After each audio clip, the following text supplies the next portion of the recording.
Hello friends, welcome back to my new vlog.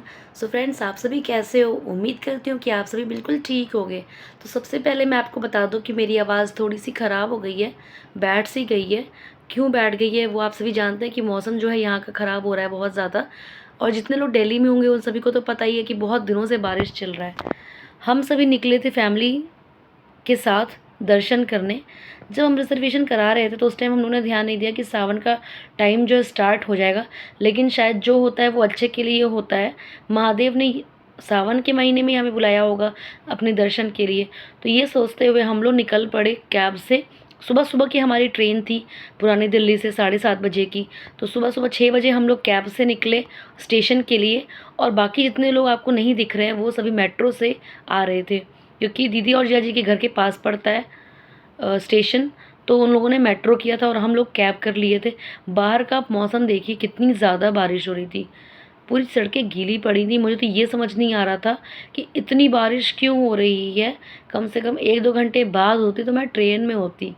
खैर, ये तो अच्छी बात है कि हमें ब्लेसिंग्स मिल रही थी भगवान की। और जो है मुझे तो बहुत अच्छा लग रहा था कि कोई बात नहीं, इसी वक्त उनका बुलाना ठीक ही होगा। और स्टेशन पहुंचकर मैंने वीडियो लिया। ये देखो आप, कितनी ज़्यादा बारिश हो रही थी और इतना ज़्यादा बूंदे की आवाज़ आ रही थी। तो मैं आपको क्या ही बताऊं। और सुबह के बज गए थे 7:02। हमारी ट्रेन आने वाली थी। और उसके बाद से ट्रेन हमारी, जो मैं आपको दिखाऊंगी, लग चुकी थी, महानंदा एक्सप्रेस, जो कि विंध्यवासिनी माता रानी के दर्शन के लिए बेस्ट ट्रेन है सुबह की।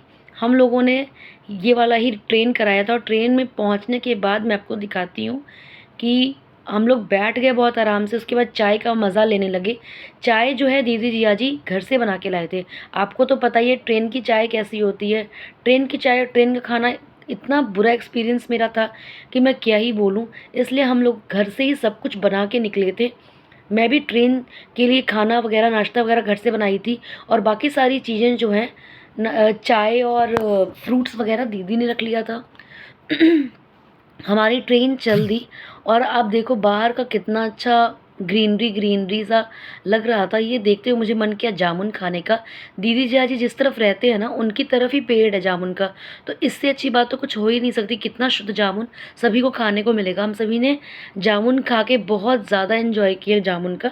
और उसके बाद मुझे नींद आने लगी। मुझे देख के अंदाज़ा तो लगा ही सकते हैं कि मुझे कितनी ज़ोर की नींद आ रही थी। अब आप देखो, नींद तो आ रही थी, लेकिन ईवान जी जो है ना सो रहे थे ना सोने दे रहे थे। तो मैंने सोचा कि कोई बात नहीं, रात भर नहीं सोने की वजह से नींद आ रही है, मैं कम से कम थोड़ा सा लेट जाती हूँ जिससे थोड़ी सी रेस्ट मिल जाएगी। फिर हम लोग ऐसे ही चलती रही, ट्रेन चलती रही और हम सभी पहुँचे प्रयागराज। प्रयागराज पहुँचकर मैंने थोड़ा सा वीडियो लिया, क्योंकि मुझे अच्छा लगता है थोड़े थोड़े वीडियोस बनाना। पूरी जर्नी का पॉसिबल भी नहीं हो सकता है कि कोई वीडियो बना ले। तो जैसे पॉसिबल हो रहा था तो मैं वीडियो बना रही थी। और आप उसके बाद से अंदाज़ा लगा सकते हैं कि यहाँ से कितना ज़्यादा टाइम लगता है विंध्याचल पहुँचने में। चूँकि हमारी ट्रेन जो है थोड़ी लेट भी हो गई थी, 1 घंटा आधा घंटा लेट थी हमारी ट्रेन। लेकिन दर्शन करने का इतना एक्साइटमेंट था ना कि आप बिल्कुल चेहरे पे देख सकते हो। जब मैं ये वीडियो ले रही थी मुझे नहीं पता कि पीछे संजीव भी खड़े हैं। मुझे लगा सभी आगे जा चुके हैं, मैं वीडियो ले रही थी। फिर मैंने ध्यान दिया कि अरे संजीव भी हैं। मैंने संजीव से बोला, फाइनली हम पहुंच गए।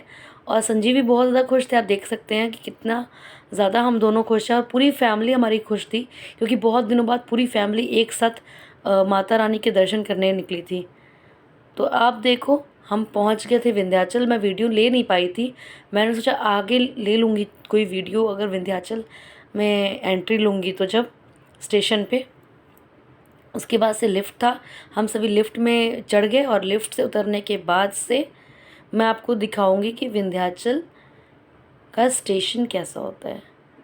आप देखो, हम सभी लिफ्ट से उतर गए और स्टेशन पे पहुंचते ही मैंने छोटा सा वीडियो लिया, ताकि जो मेरे वीडियो देखते हैं व्यूअर्स, उनके लिए आसान हो जाएगा समझने के लिए कि स्टेशन पे क्या चीज़ें हमें अवेलेबल हो जाएंगी।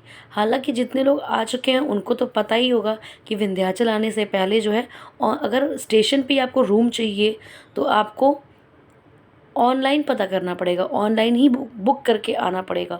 ऑफ़लाइन मोड में यहाँ पर थोड़ी दिक्कत आ जाती है। हम थोड़ा-सा सावन के महीने में गए थे, ये सोचकर और घबरा रहे थे कोई रूम अवेलेबल होगा कि नहीं होगा। तो आप देखो, यहाँ पर एक बोर्ड लगा हुआ था जिसमें प्राइस लिखा हुआ था डॉर्मेट्री का, और डॉर्मेट्री और ये विश्रामालय का। तो किराया भी लिखा हुआ था 150 रुपये प्रति बेड। अगर किसी को चाहिए डॉर्मेट्री तो प्रति बेड जो है 90 रुपया होगा। तो आप ये देखो, ये हम लोगों को नॉन एसी नहीं चाहिए था। बारिश तो बहुत ज़्यादा हो रखी थी, लेकिन गर्मी बिल्कुल भी कम होने का नाम नहीं ले रही थी। ह्यूमिडिटी की वजह से हम सभी बिल्कुल डिसाइड कर चुके थे कि नॉन एसी में तो कोई रह नहीं पाएगा, एसी वाला रूम ही पता करना पड़ेगा। लेकिन हम लोग इस कोशिश में थे कि अच्छा होता अगर हमें स्टेशन पे ही मिल जाता।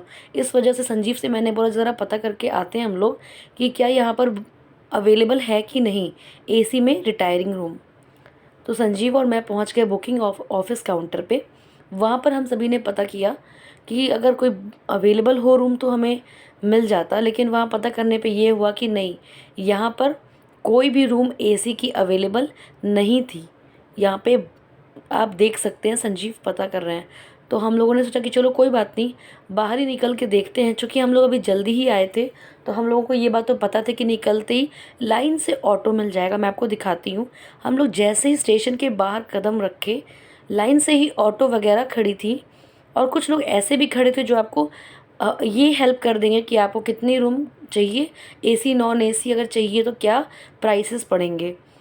तो हम लोग यही पता कर रहे थे, तब तक हमसे एक अंकल मिले।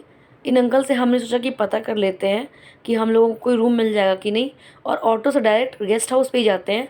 तो तब तक पता चला कि इन अंकल का अपना ही गेस्ट हाउस है, हिमांशु गेस्ट हाउस, जहाँ पर इन्होंने बताया कि इतने में रूम अवेलेबल हो जाएगा और खाना पीना सब कुछ वहाँ पर अवेलेबल कर देंगे अंकल।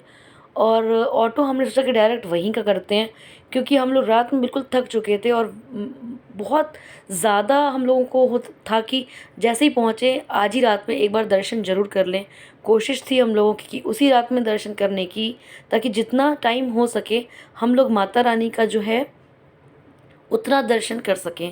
तो रात में भी हम लोगों ने सोचा कि दर्शन कर लें, और हम सुबह भी ये सोच कर थे कि सुबह जैसे ही टाइम मिलेगा हम दर्शन करेंगे। रात में क्या होता है कि भीड़ कम होती है, इस वजह से हम लोग रात में भी दर्शन करने का डिसाइड किए थे।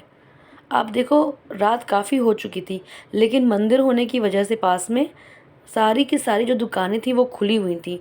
मेरा जो नेक्स्ट वीडियो होगा वो स्टेइंग जहाँ पे हम लोगों ने किया था उसके बारे में होगा। तो आप ज़रूर मेरा नेक्स्ट वीडियो देखिएगा। Bye friend.